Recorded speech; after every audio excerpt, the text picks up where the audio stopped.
Well, if you follow us on Twitter yesterday, you saw Mom and Dad got in a little bit of a spat.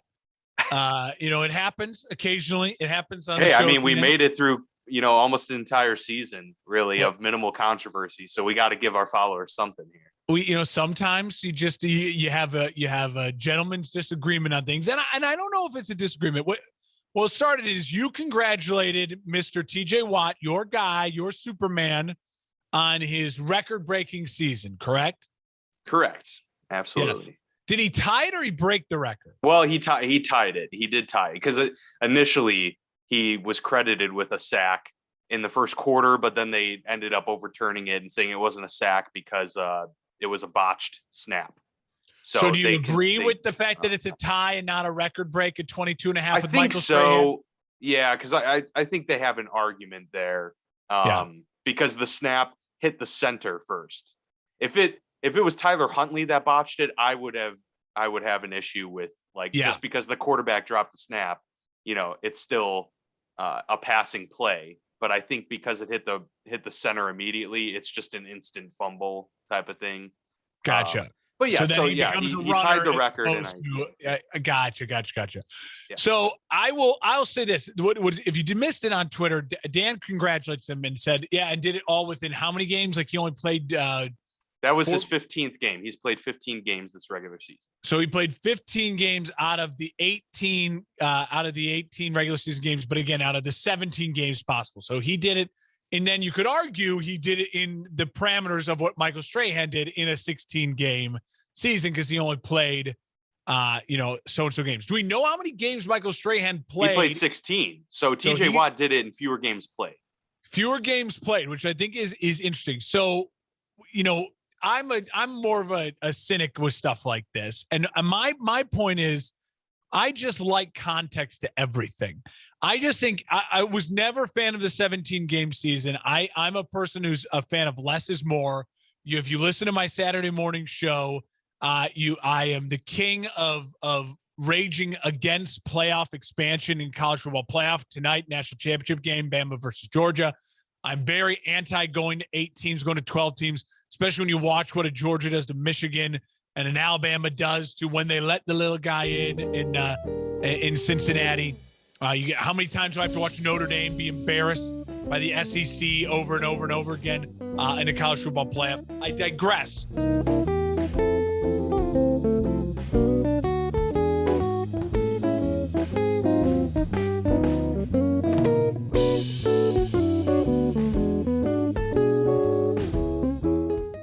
So I'm a less is more fan.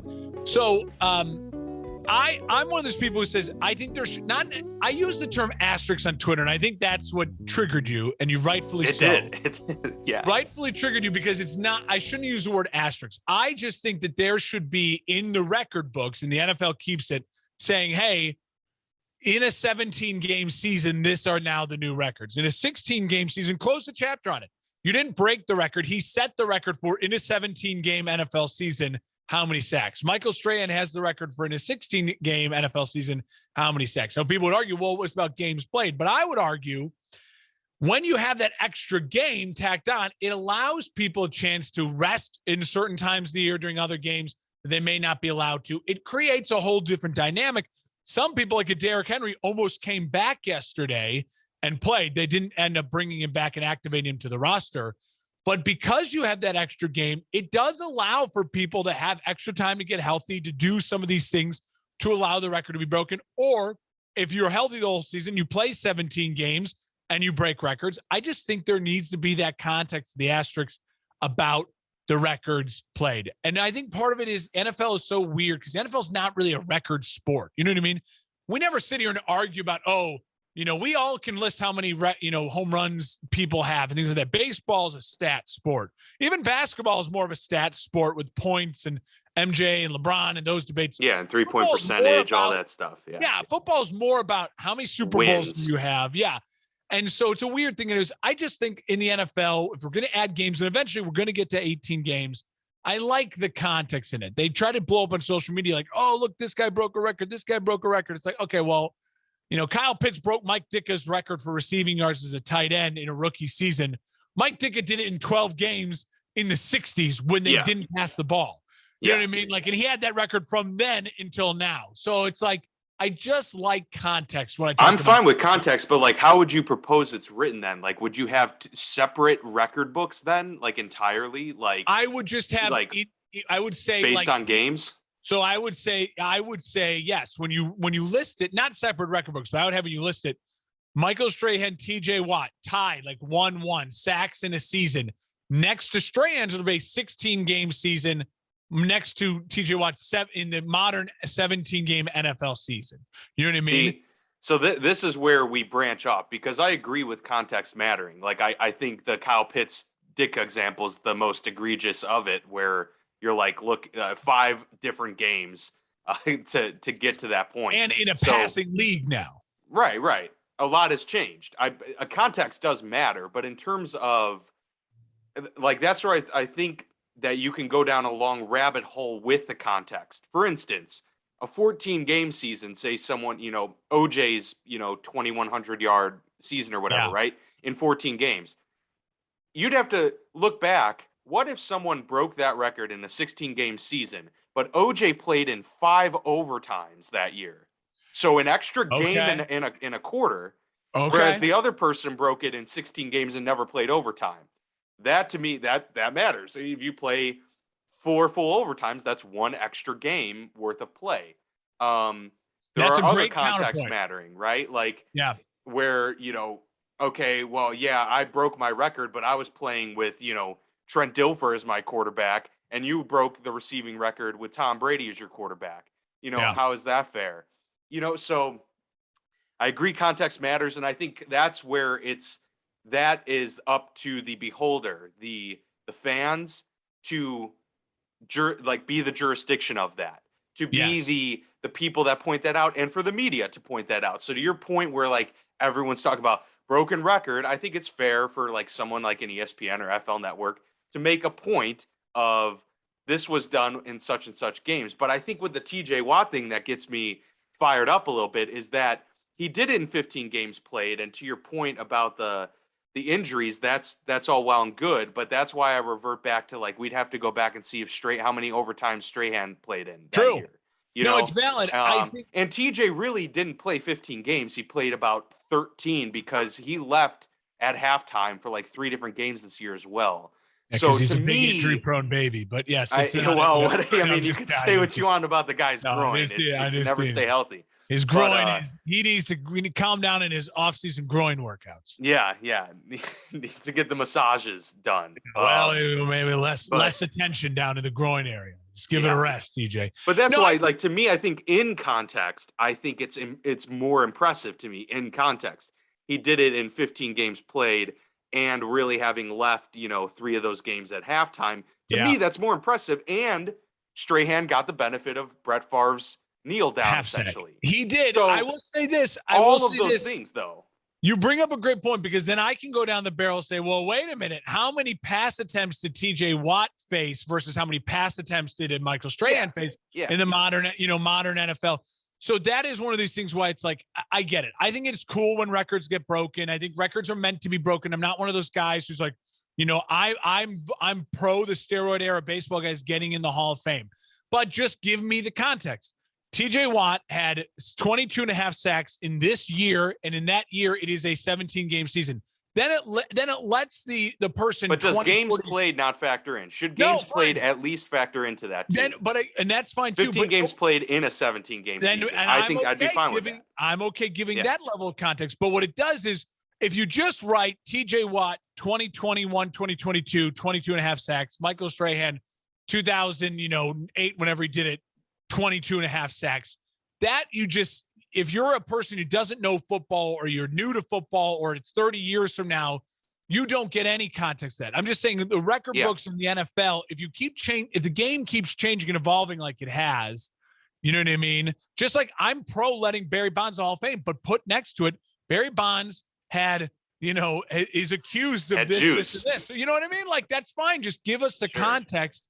It's still hard to hit a home run even when you juice, because guys were juicing and they weren't hitting 70 home runs like Barry Bonds. You know what I mean? Like, all of that context matters. Yeah. Records are stupid. They're silly, but they're meant to be broken. I'm not gonna, protect the record book with my shield. I'm not Captain America, but I do think before we just, throw hands and celebrate, it's like, all right, well, what is the context to it? And I do agree with you. You make a great counterpoint. There's so much context you can get to, it almost can dilute itself, and maybe you just let it be and just say, hey, this is what he did. Yeah, I think obviously the 14-16 made a bigger jump. Yeah. Because, an extra game matters, a lot, but 2 extra games is, great. Like you can get a lot done in that. You could throw 8 touchdowns in 2 games, fairly reasonably. But yeah, just to tie a bow on all this, I will just say, if TJ Watt gets scrubbed of Defensive Player of the Year once again, I will then throw a fit and I will be quitting the show. Okay. And you will be solo hosting. Can I ask you really quickly, who are you most worried about unseating him? Because he's the favorite right now in the sports books. I mean, Aaron Donald, I guess, because Aaron Donald last year to me wasn't, in terms of statistically, comparable to TJ. I mean, TJ beat him in almost every category, and yet they're like, well, but Aaron Donald's so good. It's like, yeah, I get it, but like, it's about that year and the production from that year. I mean, Aaron Donald could win it every freaking year, LeBron should win MVP, each of the last 20 years. But there's it's all about what you do in the moment in that, season. To me, that's what factors in. Myles Garrett would be the other one, obviously. He's missed too much time, and the Browns fell off the map. And I do think Micah Parsons and Diggs for Dallas both had great cases, but I think they'll cancel each other's votes out a little bit. And Diggs' problem is, even though his interception numbers are incredible, he also, I think, is like second in the league for most burned. Like gives up the most yards. Yeah. So he either makes a giant play or he gives up a giant play, which in a way I'm okay with that for my cornerback in a weird way. But I agree. I would agree if TJ Watt doesn't win Defensive Player of the Year this year, especially with the Steelers making the playoffs, and so much of it had to do with the fact that when he's on the field, versus the games he played versus when he missed, how much better that defense plays. I think it would be really silly and stupid if the NFL screwed that up again.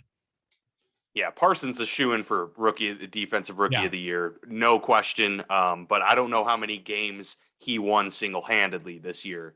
TJ won probably 4 games this year by himself, just the dominant effort that he puts out there.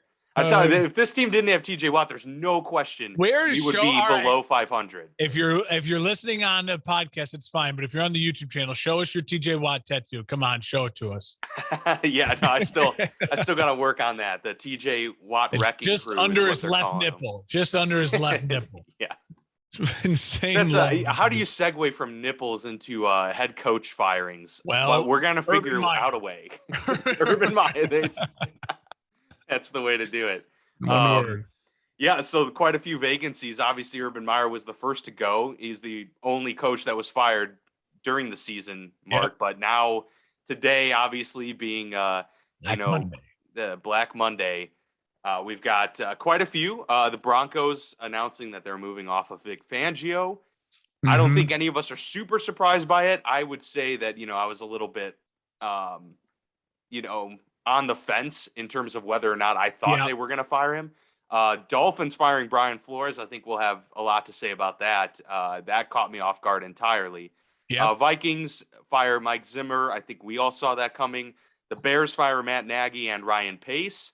So I'm sure you have some thoughts on that. And then finally, we have questions up in the air because there isn't a current head coach technically of the Raiders, given that it's interim coach Bisaccia. But we'll see. I mean, I think he might have himself a job there next year, but we'll see about that. In terms of GMs, the Giants, and then the Vikings and Bears, as we mentioned there. So just your reaction, I guess, to the slate of firings, and we can kind of talk about what surprised us the most in those regards before we get into the wild card playoff picture and look back to the events of this past weekend as well.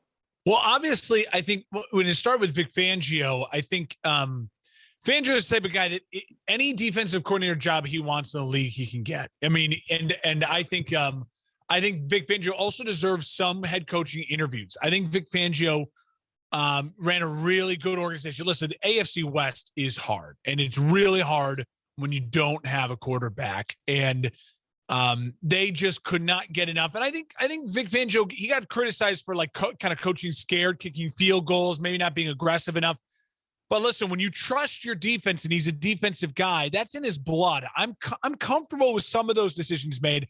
Obviously not when your season's already over and you're down by a touchdown. Just go for it. You know what I mean? Like I want my head coach, but hopefully he's learned from some of the stuff like that. Even though he's an old dog and teaching him new tricks, he was a first-time head coach. So I think Vic Fangio is a guy who will deserve a second chance for interviews for jobs, especially if it's a job where he feels like, you know what, I can make this defense a teenth ranked defense into a top 5, top 10 ranked defense and play my style. And I have a quarterback who I can be more aggressive. And I feel like I could be more aggressive. I think the Bears should interview Vic Fangio, depending on who the Bears hires a GM. The Bears are in a weird spot like the Vikings where it's like, you got to get me a GM first. Get me a GM first, and I need them to be symbiotic. I need that relationship and to start over. I'll talk about the Bears in a second. But then obviously, Brian Flores, I would not have fired Brian Flores. That was the Miami Dolphins. But if you're Brian Flores, can I ask, if you're Brian Flores, are you that upset this morning? Like, well, no. I mean, the situation was pretty rough. Yeah, you're in the AFC East. You did everything in your power you could. You felt like with a dysfunctional organization that hasn't won a playoff game in how many years? And you are battling against, Belichick seems to have found his quarterback. You had Josh Allen. You have a dysfunctional organization, the Jets in your division, but you're just as dysfunctional in a lot of ways. And Tua, you can tell Brian Flores just never thought Tua was the guy. And maybe this is Miami saying we need a guy to get in here and make Tua better. This starts to feel like a lot like the Bears situation where it's like they're convincing themselves that Trubisky's the guy and they go find a guy when they got Matt Nagy to bring the most out of him. And good luck to them. Maybe they can have better luck with it than anything. But to me, the NFL is just so obvious right now, and I don't get how owners and front office people don't see it. There is no coach in the league who can make Tua Deshaun Watson. There is no coach in the league who can make Trubisky into Mahomes. And they can get maybe more out of them. They can maybe have a different style and you maybe elevate them slightly, but it's not going to, if you screw up the draft pick and you didn't take Justin Herbert, that's on you. You know what I mean? Like that's on the general manager. And I think that's part of the reason why, if I transition then to the Bears for Flores, I'll end with this. Good luck to him. I would love for the Bears to interview him. I think he should take his time. I think he should maybe even sit a year out if he doesn't feel comfortable about the situations. He, again, could have any defensive coordinator job he wanted. But I do think if you're Jacksonville, if you're Chicago, if you're any of these openings, you should look to hire Brian Flores, especially if he has a quarterback in mind that that he feels comfortable going forward with. I think he'd be a really great fit in a lot of places. But that leads me to the Bears. Well, one sec. Let me comment on that real quick. So I think it'll be interesting with both those guys, Vic Fangio and Flores, because I'm interested to see if Fangio would consider being a DC again, or if he's someone that wants to be a head coach, given that he just recently had that opportunity and wants to move into that. Because I think that will change kind of the prospects. I think there's quite a few. I mean, the Steelers may be moving off of their defensive coordinator too. I would love to have Vic Fangio as the DC. Yeah. I just don't know if he'll, want to move into a role like that, but I think it'd be fantastic. I mean, look how successful Dan Quinn's been in that respect, moving back into that role where he just dominates. And then for Flores, I think it's something similar. Like Denver would be an awesome spot for him, but then again, it's like, well, you don't have a quarterback there. Now maybe Flores wants to be a part of something where he gets to be the guy that helps draft the quarterback, or is he someone that, if a job opening comes up, does he want to deal with, something in New York or, go elsewhere, Jacksonville, where they got the quarterback of the future? I think some of those options could be, but the Jaguars would be interesting for Flores, close in Florida there. He doesn't have to move too far and gets a generational quarterback. I think those are a couple interesting tidbits for those two jobs. No, I completely agree. I also think you do have to look at the fact that Fangio is a little different from Flores. Flores is young and he got his chance. And so Flores, I think, is going to be itching to get another chance. But I think he's also learned such a valuable lesson to where he should be picky. He proved that he can be a good head coach in this league.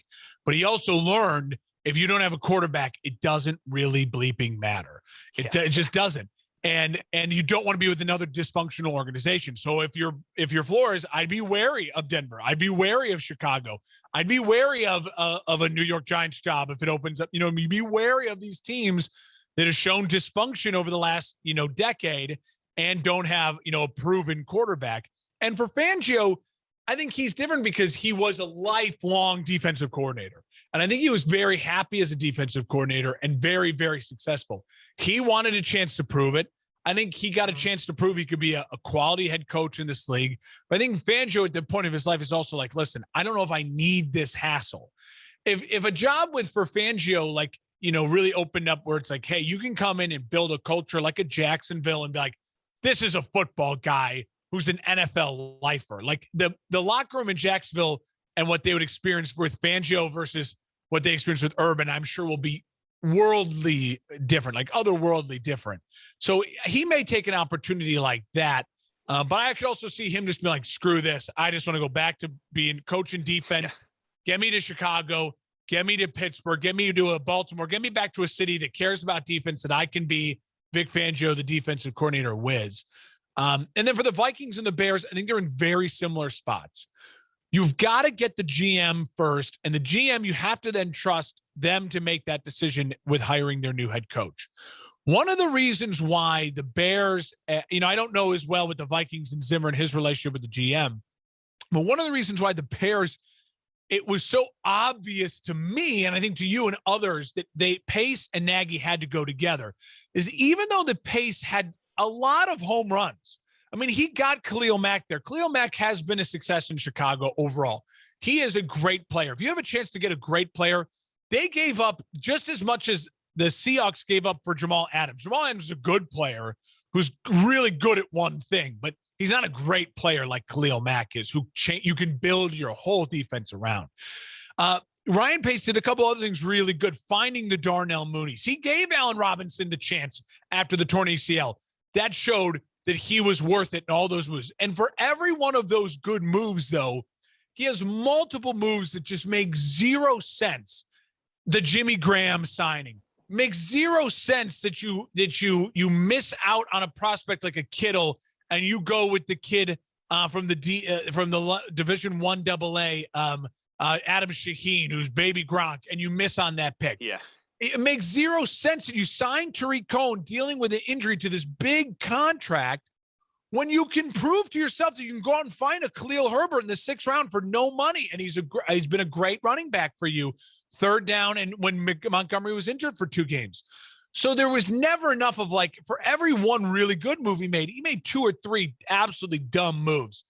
And I don't know who to blame for Nick Foles and Andy Dalton. Is it the coach saying, get me this guy, get me an Andy Dalton, get me Nick Foles 2 years ago, and then get me Andy Dalton last year? And the GM being too big of a baby to put his foot down and say, no, I don't want to sign those guys to their ridiculous contracts or trade for Nick Foles' ridiculous contracts? Or is it a general manager who already paid Mike Glennon a ton of money, drafted Trubisky? I don't give him crap for drafting Trubisky over Mahomes, because a lot of people passed on Mahomes. You forget. Definitely. And the Chiefs traded up to get Mahomes. He wasn't projected to go still later into the teens or maybe even the 20s. Chiefs traded up to get him. But you did choose him over Deshaun Watson. And that is dumb. I mean, that was genuinely, like, just physically, you watch it and you're like, you've convinced yourself of something, the Toyota Camry. And so a guy who paid Mike Glennon a ton of money only to then draft Mitchell Trubisky over Deshaun Watson, to then not have the balls to say to your head coach, no, Nick Foles I'm not trading for, or no, I'm not sending Andy Dalton for $10 million. And then luckily, somehow, by the grace of God, the Giants are going to let Justin Fields fall into your lap. He doesn't get – they both – because I can't figure out who made the call on that, it makes it feel like they both were in lockstep. Like, let's shake hands, Nagy and Pace. Let's go get Foles. Let's go get Andy Dalton. they both deserve to be fired for stupid moves like that. If your head coach honestly believes Nick Foles or Andy Dalton, that's going to be the good move for me, then you should be fired. And if your GM signs off on that or puts that on your head coach, he should be fired as well, especially for the money that they were getting. It all was, I mean, that alone, the quarterbacks. So they got to start over for the Bears. Louis Riddick. Love the idea of Louis Riddick. That'd be awesome, man. I also love I can't think of the guy's name. They're just talking about him. He's like the head of player personnel for the Colts. He's really close with their GM, Ballard, who I love, who's done a great job drafting. He's been the lead draft guy for the Colts for the past couple of years. And you've seen the steals that they have found. The Colts have built their organization through. He's close to Ballard. And Ballard was the guy they wanted to hire, but they hired Pace instead. So it could be kind of a righting of the wrong there. And then I will say for the Bears head coaching opportunities, I think you go big fish hunting for Jim Harbaugh if you can. I love that idea. I also, if you're looking at college candidates, I think you make the call to Pat Fitzgerald at Northwestern. But that's it in the college world. And then in the NFL world, if you can get me an Eric Bieniemy, a Byron Leftwich, a Brian Dable, or a Brian Flores, I'm a happy camper, especially if you can get Harbaugh and Fangio, an offensive guy, and bring Fangio back to Chicago. We'd welcome him back with open arms. I think the Bears could be in a really good spot, already turning around heading into next year. And that's my final point on them. For the Vikings, who cares? I hate the Vikings. Yeah. Well, I think the Vikings were stuck in purgatory for the past 10 years. That's the problem. Who wants that job? Who wants the Vikings job? Yeah. I mean, there's good players there. It's outside of the quarterback position that's eating up 90% of your cap.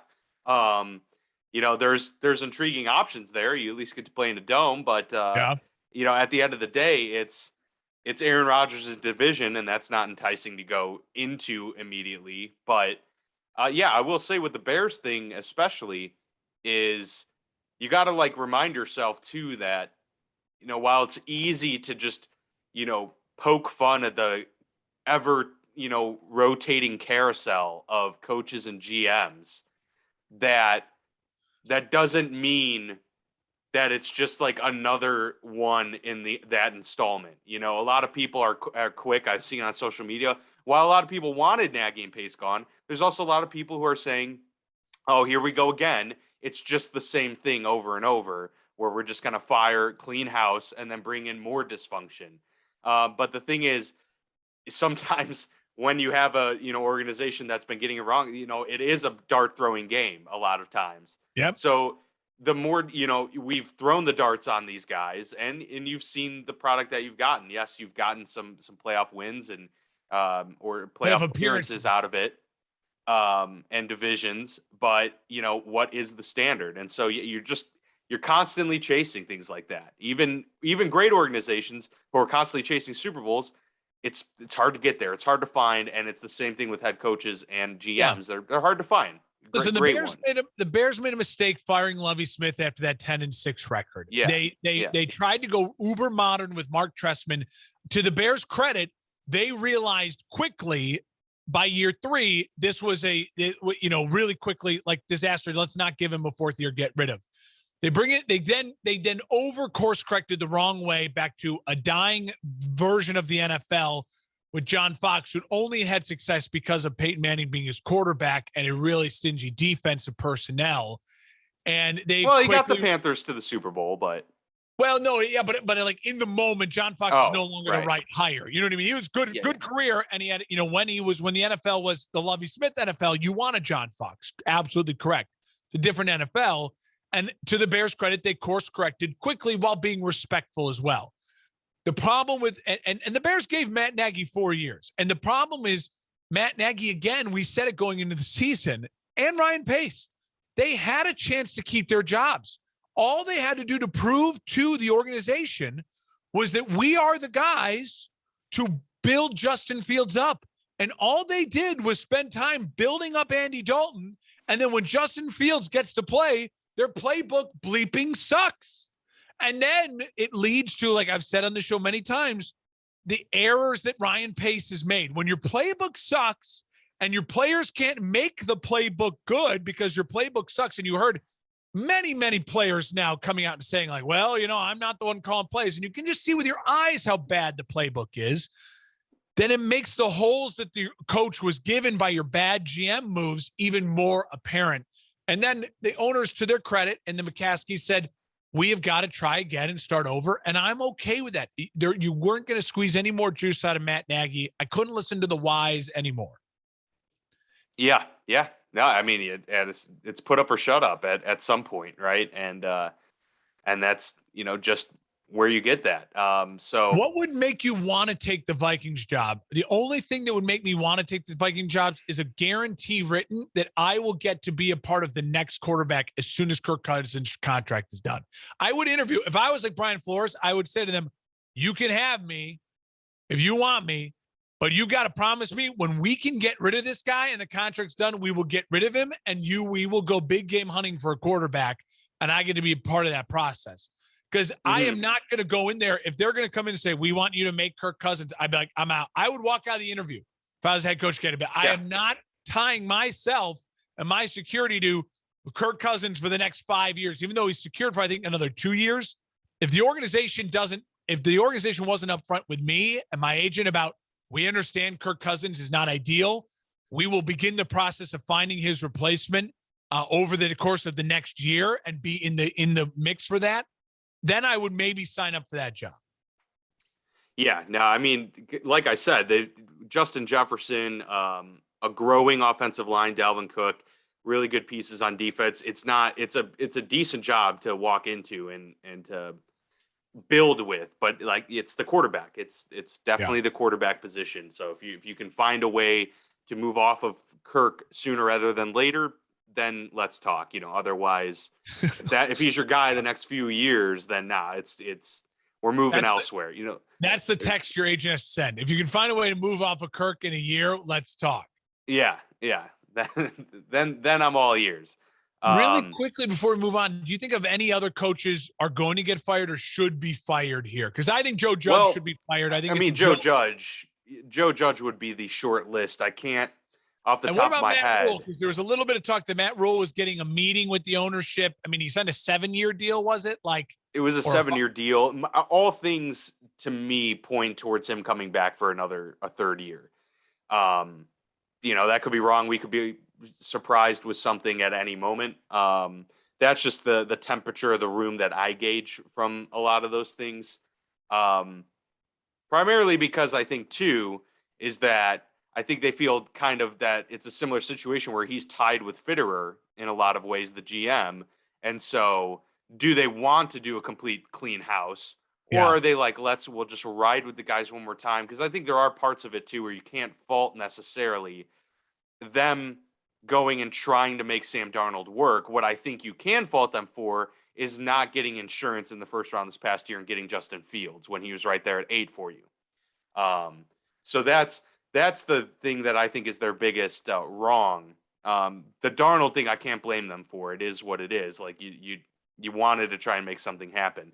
But Joe Judge, I think, is definitely his seat's on fire right now, and we'll see if he can put it out in the next couple of days. If we don't hear something in the next couple of days, then I imagine that he's going to come back.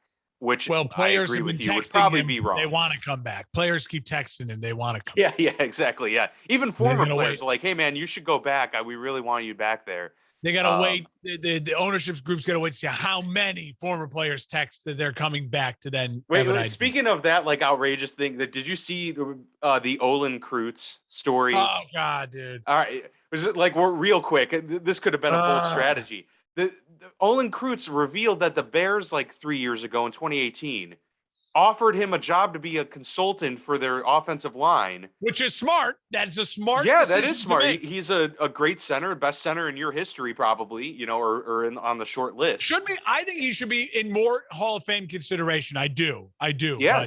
He had a great career, a long career too. And they offered him $15 an hour. Oh, God damn it! $15 an hour. We're talking about a guy who has a job right now in the Chicago media. You think he's going to leave to go be a consultant for you guys, which he said he was all ears for in terms of the position. But 15, I mean, that's the biggest slap in the face that you could ever possibly the like that you would even entertain the thought of saying that to him. Yeah. Is a big slap in the face.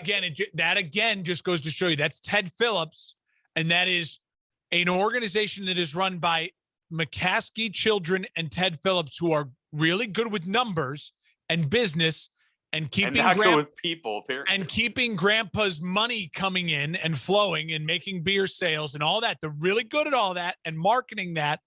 And they're really bad at understanding human beings and football and how football organizations run effectively and well.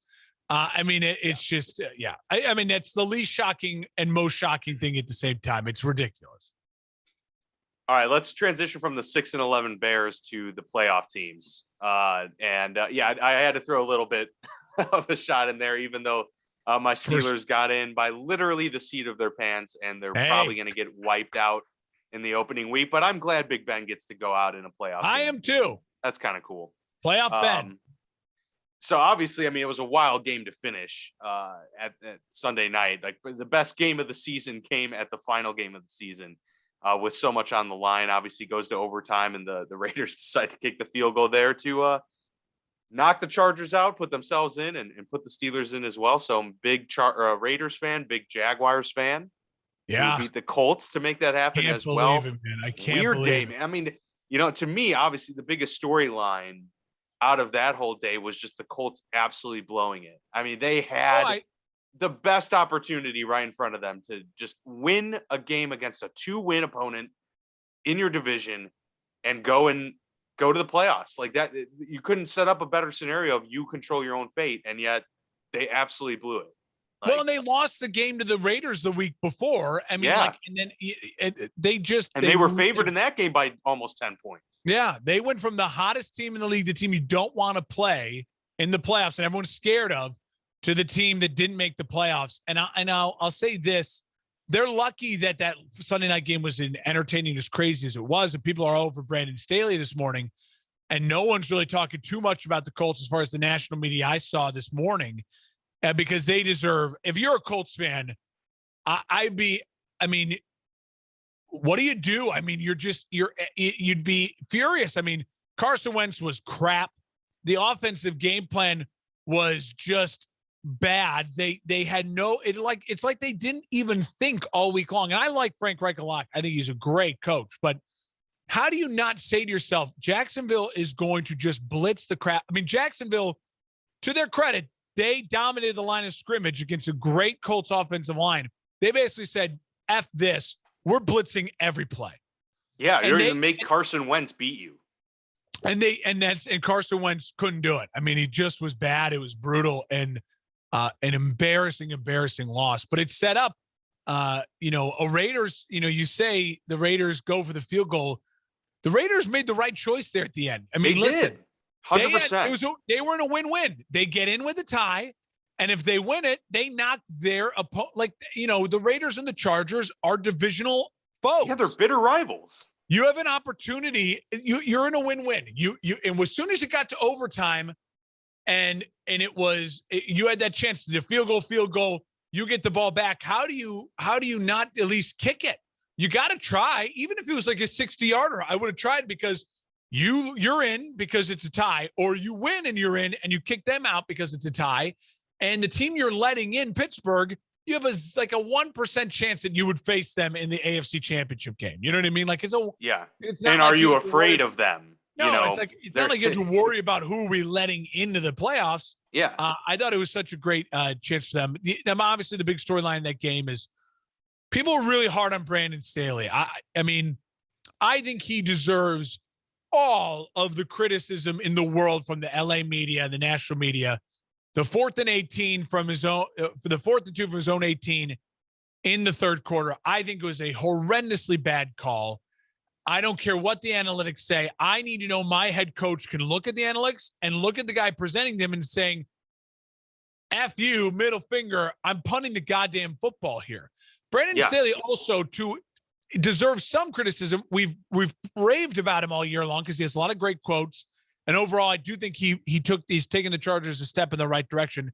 He's a rookie head coach, got a lot to learn. I think this season hopefully will prove he has a lot to learn. But I do think that he deserves all the criticism in the world for letting the analytics overpower that. And I get it. You want your identity as the guy who goes for it in fourth. But what do you gain from that? Even if you get it, it's then a first down. Yeah, you still got to go 80 yards. Deep in your own territory. And if you don't get it, you're putting a Raiders offense that has been kicking your defense's butt, and you're a defensive head coach. You were the Rams defensive coordinator. You got hired for what you do with the Rams defense, and your defense has been getting gashed, and you're giving them basically points. You are giving them at least a field goal. And they were trailing at that point, were they not? Yeah. Made no sense. It made no sense. Yeah. He deserves the criticism for it. Yeah, that was the bad call of the game. I think he's still a good coach, and he's building something, but he deserves all the criticism in the world for that.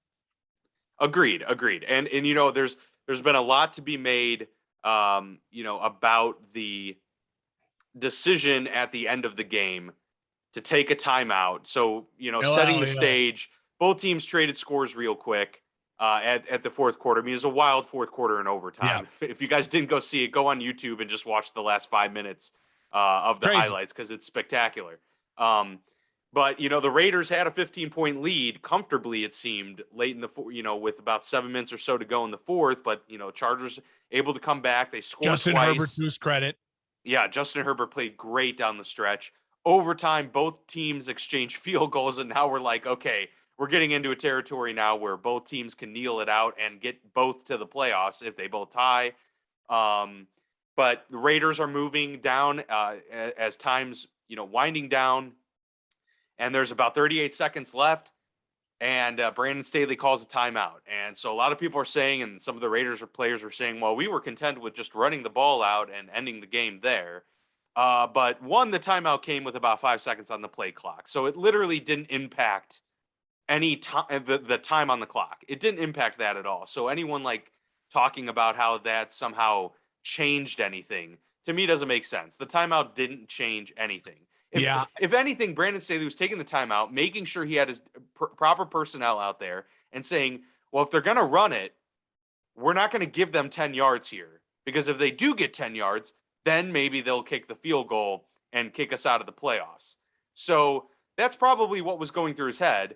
And what happened is they still ran the ball afterwards, which is what they were going to do anyway. And they got 10 yards. And then, so the real problem was your team, when they needed a stop, didn't get the stop.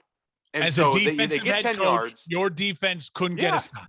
That's the biggest takeaway from that, because now the Raiders are in position to actually kick a field goal. Yeah. Why would they not take that?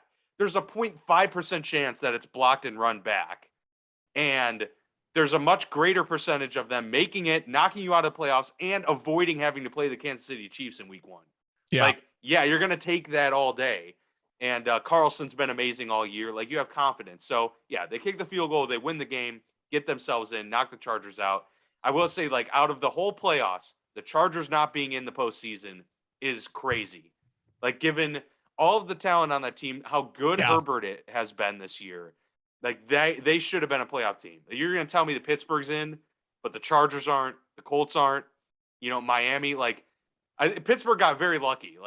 They are super, super lucky. Ties, I'll tell you what, ties do that for you. They present an opportunity. A tie is not a loss, and those losses affect you more. You'd rather the win, but it is one of those things where, with all the analytics-driven football, if you're an analytics lover, you've got to also honor the fact that you can't just also be a win games, lose games, men football tough. Ties are important in that way. Dan, I know we're going to start previewing the playoffs matchups and everything. I will say, besides the fact the Chargers not making it, listen, they lost some bad games this year, and the Chargers shot themselves in the foot multiple times. They lost some teams with some bad records as you look at it now back at the end of the year. So you are what your record is, and you lost to the teams you lost to. And even though you did have some really good wins, it's a rookie head coach. You're building something towards the future. The AFC seemingly is kind of more stacked, kind of 3 through 8 versus the NFC, which is more stacked 3 through 1. And then 4 through 10 is kind of is messy. But that being said, conversely, and I know we're about to jump into this with the playoffs, the Niners making the playoffs also feels like they're a deserved playoff team. They had big wins against big opponents. Yeah, absolutely. Talented coach. Versus I'm kind of glad the Saints didn't make the playoffs, even though I thought matchup wise it'd be more fun if the Rams won and certain things fell in the ways they did. I do think conversely, that was one of those other big games that led, go from Rams, Niners right into Chargers, Raiders. It was 2 great football games versus 4 playoff teams. And then we get to do it all again next week. And so it was a lot of great witching hour entertainment. And certain teams did what they had to do. The Steelers won. They got themselves into position in overtime. The losses, the Bills got the win to seal the AFC East. There were some things that happened, but I think those were the 2 most important things that went down, obviously. And it was the very end of the regular season. So the 1 seed in the AFC, we'll kind of look through. I'll lay out both the final standings here. So we have the Titans as the 1 seed. They are the bye in the AFC. 2 seed Chiefs, 3 seed Bills, 4 seed Bengals, 5 seed Raiders, 6 seed Patriots, and the Steelers coming in the final 7th seed. In the NFC, the Packers get the bye. They already had that clinched up. The Buccaneers are now the number 2 seed because of the Rams loss. Yep. Cowboys, the 3 seed. Rams drop to the 4 seed. And then it's the Cardinals at 5, 49ers at 6, and the Eagles at 7. So that rounds out what we have going into Wild Card Weekend and the rest of the playoffs. It's interesting looking, if we kind of look back all the way to our preseason predictions, Mark. Yeah. None of us got the seeding right at any. I don't think a single seed in the NFC did we get right. No, I had the Seahawks. Because I had the Rams as the 1 and the Packers at the 2, and you had the Seahawks as 1, Bucks at 2. None of us had. I got right.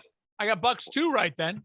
Oh, you did? Oh, yeah. You're right. Yeah, you got the Bucks at 2. Yep, you got the Bucks at 2 right. Brilliant. And just ignore the Seahawks. I had the Panthers as the 4 seed. We all know how that went. I did have the 49ers as the 5. Yeah. And they are the 6. So close, I guess, there. But other than that, for the NFC, that's all we got. So who else? What were my NFC playoff teams? So your NFC playoff teams were the Seahawks as the 1, the Buccaneers, Packers, and football team. So the football team you had winning the division. Yeah, and then followed by the Rams, Bears, and Cowboys. All right. Well, okay. My bad.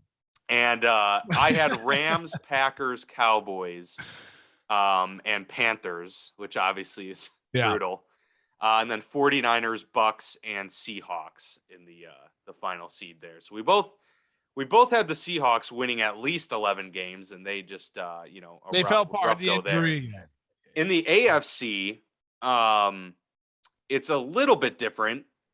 We have some things are a little bit more close, although the only one I got right was the 7 seed being the Steelers, and I had them going 10-7. They go 9-1, so whatever you have. You had the Steelers at 10-7, but you had them as the 6 seed and the Chargers at the 7. I know, it's close to that one. None of us got any of these right either, it looks like. Yeah, because yours were Chiefs, Bills, Ravens, Titans. Okay, so the Ravens screwed me. Yeah, the Ravens screwed both of us. I had them as the 1 seed too. It's just a brutal year for them injury-wise. So I don't think either of us feel embarrassed about that.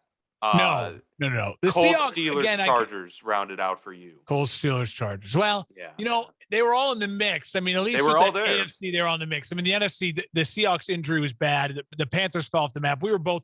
The Bears were never really in the mix late. Kind of missed out a lot there. I will say, if we want to start going kind of my 2 thoughts when you read off the current playoff matchups were, man, are there 2 teams that I think got really lucky? And for different reasons, and it may not mean that they actually win their games, but I feel like they got lucky just mentally.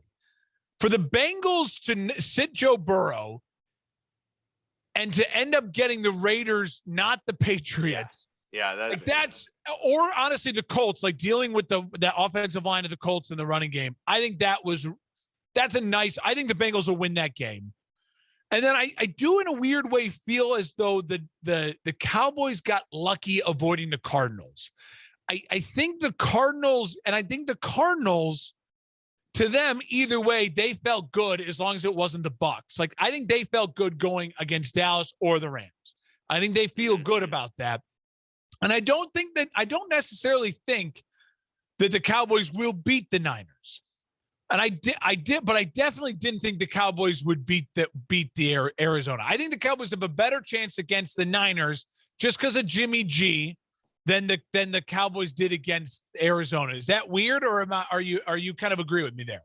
I think I would agree with you there because Arizona is kind of reeling right now, and I think that the Cowboys would be better equipped in sort of a shootout situation with them. I would feel a little bit more confident in that respect. I think the 49ers would give them fits just based on physicality alone. Like, I could see the 49ers bullying the Cowboys, and I just think it's an intriguing matchup overall. But the number of playmakers on the 49ers, whereas the Cardinals are on the other end where they've been more injured and they don't have James Conner and they don't have D-Hop. I think that really affects things. Whereas the 49ers have a healthy Debo, George Kittle's healthy, Brandon Ayuk is there. 49ers have a much better shot, here than the Cardinals would in Dallas. Those are my thoughts on that initially. But let's start with the schedule. So the Saturday games, we have 2 games this Saturday. Starts with the Raiders at the Bengals, and then the Patriots at the Bills. So let's talk about the Raiders at the Bengals, what this kind of, how these things match up. I agree with you. I think the Bengals couldn't have picked a better spot here based on how they did things, and Burrow was ailing a little bit too. Like, this team has dealt with some injuries, so I understand their move to rest some guys. Like, let's just be fresh. Rust. We're not so worried about rust. They didn't expect to be in the playoffs anyways, and they and you're at home. You'll have a comfortable, familiar setting. Like, it's not. You don't expect them to be too rigid coming into this one. And the Raiders have been phenomenal in what they've done this year. Like, Derek Carr has done so much for them, but it's like, if you're really putting these two teams against each other, we saw the Raiders defense, especially that secondary yesterday. The Bengals can absolutely tear through this team, and their defense is much better than the Chargers defense. So by default, and by those, just 2 metrics, I'm giving the Bengals the edge immediately, instantly, just right there. Now, the Bengals beat the Raiders. That was back on November 21st. That was in Vegas, and they beat them pretty handily, 32-13. In that game, Derek Carr was not good. He threw a pick. It was 19 of 27. He was sacked a couple times. He had a rating of under 100, and they really could not run the ball at all. They had 9 rushes for 37 yards from Jacobs. Less than 100 yards rushing. It was a Joe Mixon game. He had 30 carries, 123 yards, 2 touchdowns.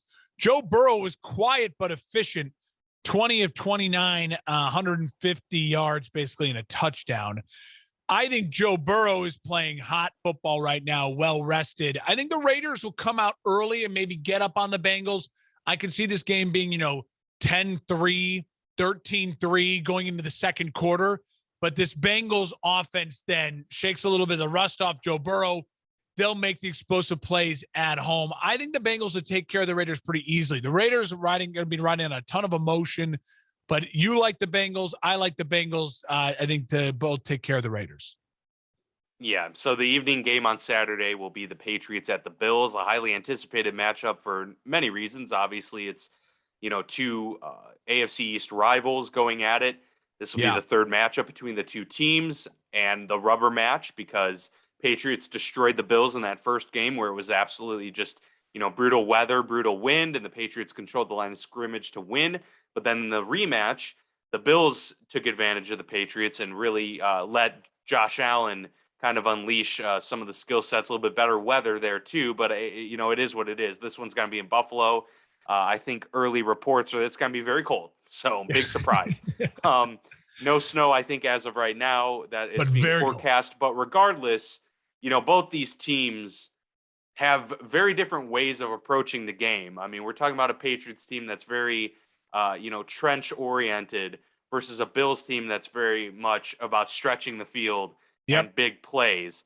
And, so it's a unique matchup from that aspect of things and we've seen both these matchups go either way this Yep. year.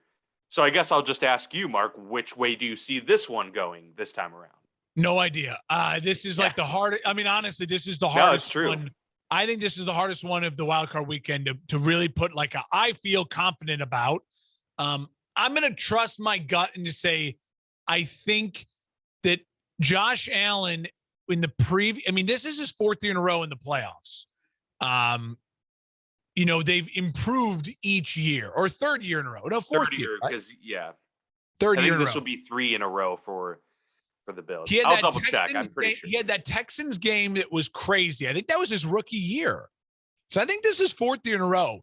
And then they got to the AFC Championship game, or is this all? I mean, either way, you figure it out. But I like the experience of Josh Allen. I just think that they are going to at home. I just can't imagine they get beat the way they did before. If they get beat, it'll look different. It's not going to be like it did in that crazy wind game. There's just no way the Patriots are going to run the ball 40 times on them again to win the game. But I feel like that's what the Patriots will have to do to win this game. I think this season, Mac Jones did not play great in Miami. I think the season, it's a long season. You college kid, rookie quarterback, all of a sudden, you played in 17 games. Here you are in the playoffs. When your team is playing in the national championship, I know, but they would have had a longer break, less games. I just have a feeling that the Bills will take care of business at home, kind of take that monkey off. It'll be really close. It'll take a Josh Allen big play at some point down with his legs or with his arm late in the 4th. And then I think the Bills will find a way to get a stop against the rookie quarterback. It's going to be Mac Jones having to make a play. And I think the Bills will find a way to make a stop. That's what my gut says. I'm going to trust it. But if all of a sudden this game is New England 27, Bills 13, and they're just in control, it would not shock me either way. I'll take the Bills, though, over the Pats. I think we are in violent agreement here on how this game will play out. Keeping track of our picks, so I'll write that down too. Yeah. So not much to say there. I'm definitely with you on board there. This will be 3 in a row for Josh Allen because in 2017, Tyrod Taylor was the guy that helped them get over the hump. There you go. Yeah. And they missed it in 2018. So 2019 was their return. Rookie year. His rookie year. And it was a loss to Deshaun Watson in overtime. Yeah. And then they were able to get 2 wins last year before losing in the conference championship. And that's right, because that was the Watson playoff game against Mahomes. The next week they go to Kansas City. They're up 20-0 in the first quarter, and Mahomes comes back and they win the Super Bowl. Yep. All right. So that does it for the Saturday games. Then we go to Sunday, and we have 3 Not games a good of a here. slate. What's that? I think the Saturday slate is better. Does that make sense? The Saturday games are really good. Yeah, I agree with that. The Eagles and Bucks, start things off on Sunday. This is an interesting one, actually, because I think in terms of like a team that could, give the Bucks some problems, it could be a team like the Eagles that don't have much to lose. They have like a big chip on their shoulder, right? And that's kind of, always been Tom Brady's Achilles. And then they run the ball pretty well lately. So they've really found a way to do that. While the Bucks, are they going to have Leonard Fournette? I don't know. No AB now. Evans has been injured. Gronk's been injured this year. So really, it feels like the 13-4 Tampa Bay Bucks are almost limping into the playoffs. Yeah. And that's never a good feeling. Hard to count out Tom Brady, though. That's always the one thing. And they're at home. I would pick the Bucks to win this game, and I do. I think the Eagles are going to make it a lot closer than people think. I think this will be a 6-point game, something like 24-18, 24-17, and the Bucks, end up just coming away with a win, but it's going to be ugly, I think. I don't disagree. I think the Eagles will be in this early, kind of like the Raiders. I think there's just going to be an emotional bump they're going to get early in this game. Maybe it's a special teams play. Jalen Hurts makes one big deep ball throw or makes a crazy run. I could see this, maybe heading into halftime, like, oh my God, the Eagles are up 14-10 on Tampa and Tom Brady's already thrown a pick and like, what's going on? The Bucks. midway through the third quarter, the Bucs will get a touchdown. They'll get a defensive stop. Hurts will make a mistake. The turnover. All of a sudden, the game will end up being the Bucs really control the second half, but maybe the Eagles score late, so it is closer than you think. But I think by midway through the third quarter, the Bucs will take control of the game. They'll be in a roll, and you may be even checking out of this game a little bit halfway through the fourth quarter. The Bucs will get up 30-17, and maybe they get a last-minute touchdown with a minute left and then try an onside kick, but it doesn't work. But I was down on Nick Sirianni. Remember a year ago? Got to give him credit. Almost a year ago. He deserves credit. Jalen Hurts deserves a lot of credit. They found an identity. What Nick Sirianni did, what a lot of the coaches, Matt Nagy, didn't do, is he said, screw it. This is what I tried to institute a system. That's not working. But I got these players, and these players are really good at this, and we're just going to do this, and we're going to make it work. And he deserves a lot of credit for that coaching staff for adapting. And the Eagles were certainly a surprise team for me. I think I had them as a 4-win team. 3-win team, and they're in the playoffs, and they have a potential to upset the Super Bowl champs. But you and I are both picking the Bucs, and I think that's the smart play. Nick Sirianni, the only rookie head coach this season to actually get his team in the playoffs. Yeah. So you got to give him credit there. And the team is buying into his flower analogy. The past couple weeks, they've all talked about, just pour more water and grow the plant. Well, the plant has sprouted, and we'll see if they can make a run here in the postseason. Yeah. 4:30 game, 49ers at Cowboys. We touched on this a little bit earlier. An intriguing matchup here. I think it's going to come down to who's going to be able to actually run the ball effectively. I trust the 49ers to do that more than the Cowboys, although the Cowboys have low-key been pretty solid at that all season long with Zeke and Tony Pollard. But 49ers, I think, just too much manpower in the trenches there. And that's what to me, gives them the edge there, not to mention more experience too. This is a team that's been there. They've been to a Super Bowl recently. Jimmy G, I trust him more than I do Dak in terms of just making a couple plays that you got to have. The Cowboys have, they probably both have equal playmakers really, because Debo and Kittle are right on par with CeeDee Lamb and Amari Cooper. So I think it's a wash in some regards there, but I'm giving the edge to the 49ers. Heavy run game, and I'll actually have them winning by like 10. I think they can win by double digits here. All right. I am a noted anti-Cowboys guy, and I'm a noted, hard on the Cowboys. I'm going to take the Cowboys to win this game. Part of the reason why that's funny because I was higher on the Cowboys, but yet given the matchup, I don't think they're going to win this game. I thought they could win one. And then now you're going to pick the Cowboys to win after being down on them. That's, hey, it's just how it works. I am, because the NFL. I just think the Cowboys can score. And I trust that they can score in bunches, and they can score quickly as well. I also think there is Jerry's world, the Niners are a huge fan base. I mean, you think about you talk about the large fan bases in the NFL that travel. It's like Packers, Steelers, Cowboys, Bears, Niners. Like those are like the 5 ones you think of immediately, like, oh, stadiums fill up with them when it's a road game. Like they travel well. I just don't feel like this is going to, I feel like this Cowboys stadium is going to be, Jerry's World's going to be rocking. I have a feeling that Micah Parsons is, there's going to be a play made, a Dan Quinn. Like I just think there's this defense for the Cowboys will get them to win a game. They'll get that kind of monkey off their back, that playoff monkey. And there's something about Jimmy G in division, Kyle Shanahan and Jimmy G versus out of division. There's something to it to me. He's really great at being like, I know how to beat the Cardinals, the Seahawks, and the Rams. And we saw it just a couple weeks ago. They had a chance against the Titans team that plays a physical style. It's different from Dallas' style, but they were just inept. I mean, they couldn't, move. And Jimmy G is beat up. He's not 100%. He threw 2 interceptions in that game last night against the Rams. Like, you make mistakes against a Cowboys team that can score, feels confident about their ability to score at home. I just feel like Dak won't make the mistakes. Dak won't take the bad sack at the wrong time. Dak won't throw up the prayer ball that gets intercepted. Dak won't when he takes a sack, it's not going to be a strip sack fumble. That I can see happening with Jimmy G. And they both have big play potential. I think it'll be high scoring. I haven't looked at the overs yet. We'll talk about the lines. Some of these maybe here to end. I'll take the Cowboys. And I think maybe it's because my gut would just say, screw it, I hate the Cowboys, take the Niners. So I think I'm going to let my head override it here and just say. You're going to pull some reverse psychology on yourself. I am. I just, and I think the Niners beating the Rams getting in was huge for them. In a lot of ways, the Raiders beating the Chargers was big. I don't know if the momentum carries over for either team. Fair enough. And maybe my 10-point spread was a little bit rich, but I'm going to stick to it because I said it. So all right, there you go. I'll still take the 49ers by 10, but I do think it'll be competitive and close throughout, and then maybe the 49ers pulling away in the fourth. Yeah. Steelers at Chiefs rounded out on Sunday night.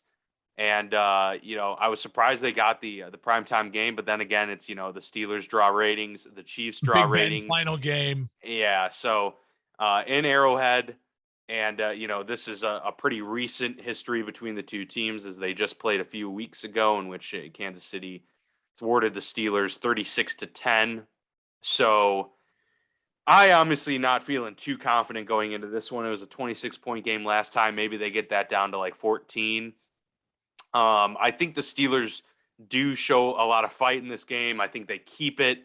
They're never out of it, I think, throughout until maybe, like 4 minutes to go in the fourth when the Chiefs have the ball and they're up by 2 possessions. And then it's at this point where you finally feel like it's over. But, Chiefs coming in as 12.5-point favorites. It's a big spread.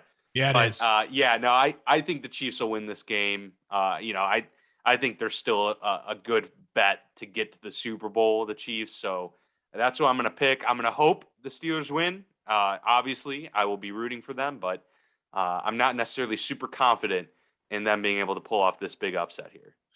Yeah, I will say this. I think this is obviously for the Steelers getting into the playoffs, I think they're going to come out with an very emotionally high, even if it's Arrowhead, and even though it's hard to play in Arrowhead. Big Ben, Mike Tomlin, they will be prepared for all of that. And I do think them being in it, I have a feeling like for the Steelers to win, they've got to find a way to keep it a low-scoring game through the first half. Maybe somehow find a way to be like 14-13 with them either leading or just barely behind. They have got to make Kansas City need to throw the ball, but not deep. They've got to get TJ, yeah. They've got to find a way to give their defense opportunities to get at Patrick Mahomes and let TJ Watt try to win this game for them and make that big play.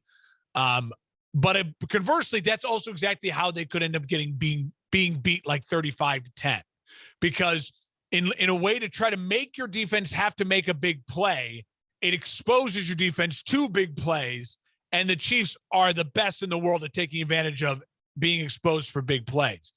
For the Chiefs, the best thing they can do in this game, Dan, is come out by the end of the first quarter, 17-0, going into halftime, 30-10 or 30-3, and then you sit Patrick Mahomes in the second half. They're you do not want TJ Watt to tee off on Patrick Mahomes in the second half of this game. You cannot let him get hits.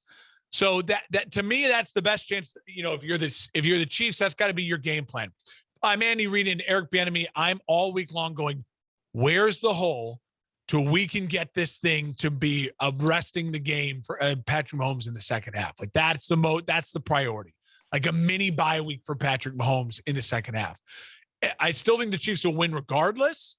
If they can accomplish that enough, Patrick Mahomes has played the whole game, but to try to make sure he's not just getting, TJ Watt, a face full of TJ Watt all second half, would be good for their Super Bowl chances. But we're both on the Chiefs. I think they cover. Yeah. The Steelers need to run the ball and keep Patrick Mahomes on the sidelines. That's going to be the key. If they end up with Najee Harris having 35 yards on 13 carries, then they're going to lose that game 100%. 45-10. Yeah. Cardinals and Rams, we get Monday night. I love football Monday here. Night. Love it. So did they not do this last year? I thought they did a Monday night game last year. So this is the first Monday night playoff game. Not sure how I feel about it exactly, because I don't like any teams to have to go on a short week and be at a disadvantage. already. I mean, I think that's kind of unfair in the postseason, but it's how it goes, I guess. They also get the extra day of rest before the game starts, though. Right. You have Very teams, true. you have Very teams true. now playing on a short. The Saturday teams that, the Raiders just played late Sunday night. Now they play Saturday afternoon. Right. Yep. No, that's very true. But we have the Cardinals at the Rams, another NFC West showdown. Clearly, one team is bringing more momentum into the postseason than the other, despite a recent loss to the 49ers. The Rams have still played a lot of good ball as of late. They get to host this one. The Cardinals, meanwhile, trying to probably exercise some demons. That has been the last quarter of the NFL season for them. Yeah. A lot of rust, a lot of injuries.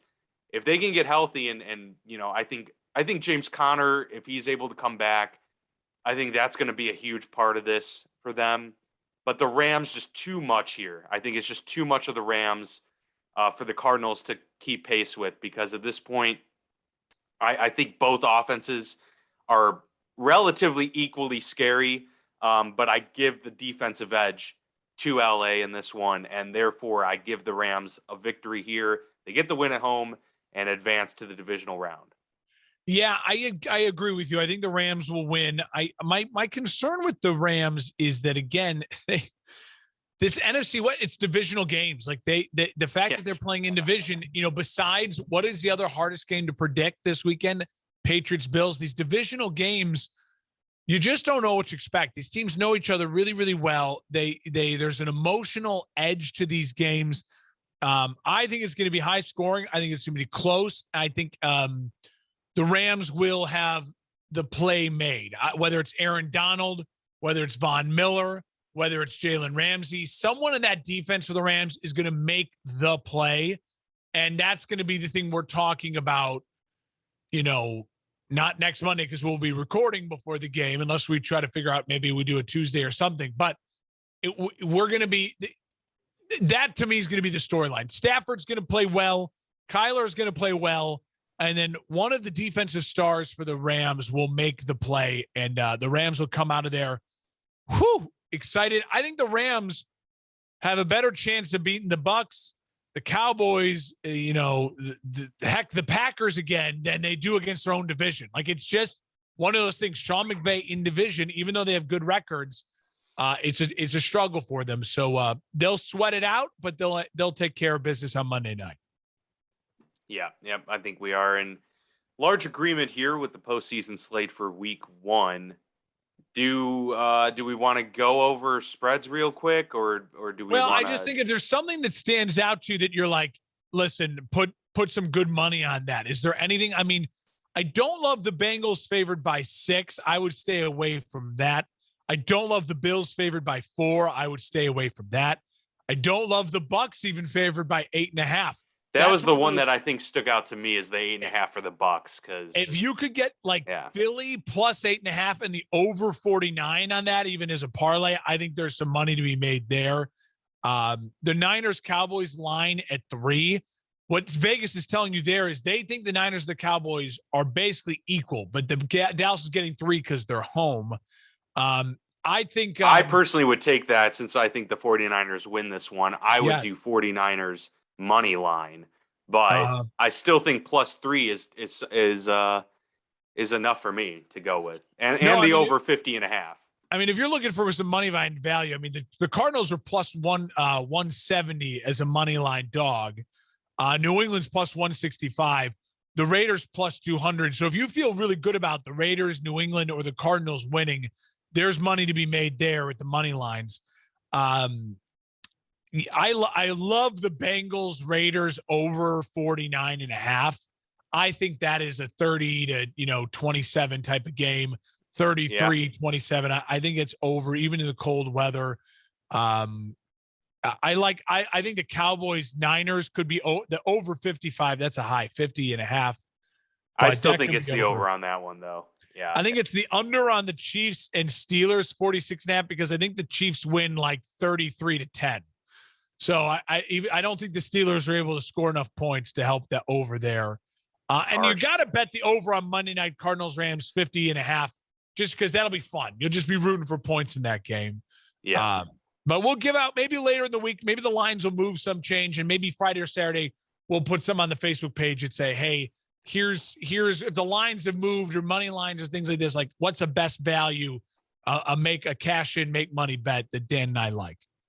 Yeah, we'll definitely, be able to give our top picks ahead of that. So yeah, remember it's the 2 games on Saturday, Sunday, and Monday. So we've got games on 3 days this weekend. So Yeah, be sure to enjoy those. I wish I had weekends off, but I'll get to at least be at work and have it on in the background and things like that. So quickly, thoughts on the NFL and college football playoff championship game tonight. Bama, Georgia in Indianapolis. I love Bama. Roll Tide.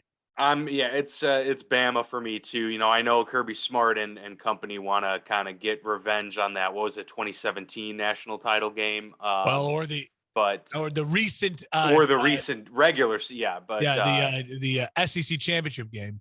Yeah, but then again, I don't trust Georgia's offense enough. Like I'm giving Bryce Young the clear advantage, over Stetson Bennett, and just that whole crew. So I give Bama the edge just on that alone, and I just trust them more. I think it's Bama's been there, done that. So Nick Saban in playoff games or big time games where it's like neutral field has never lost to an average quarterback.